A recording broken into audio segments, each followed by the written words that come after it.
Salut, moi c'est Thomas et avec ma chère collègue, Nélia, on va vous parler de la membrane plasmique aujourd'hui. notamment de pourquoi les molécules d'eau ne peuvent traverser la membrane plasmique que par des pores transmembranaires.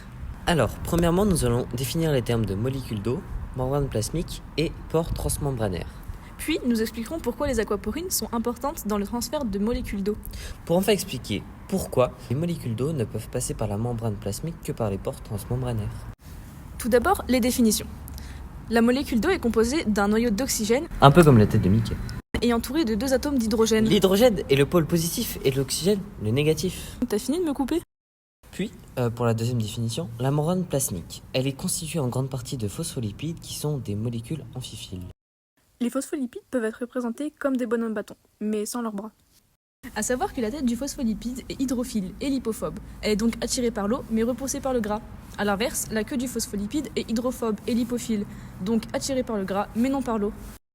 La membrane est composée de deux couches de phospholipides. Les queues des phospholipides constituent l'intérieur de la membrane plasmique. Enfin, les pores transmembranaires. Ce sont des structures formées par des protéines intégrées à la bicouche lipidique. On en reparlera plus en détail plus tard.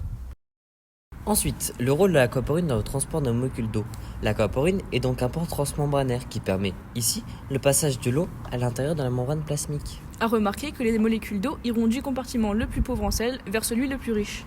De plus, les pores de l'aquaporine sont petits afin de ne laisser passer que les molécules d'eau. Enfin, nous verrons pourquoi les molécules d'eau ne traversent-elles pas directement la membrane plasmique.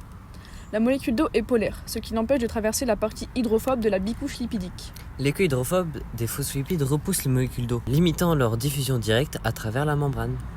Les aquaporines deviennent donc indispensables pour permettre un passage rapide de l'eau tout en maintenant la globalité de la membrane plasmique. En conclusion, les molécules d'eau, en raison de leur polarité, ne peuvent traverser directement la membrane plasmique.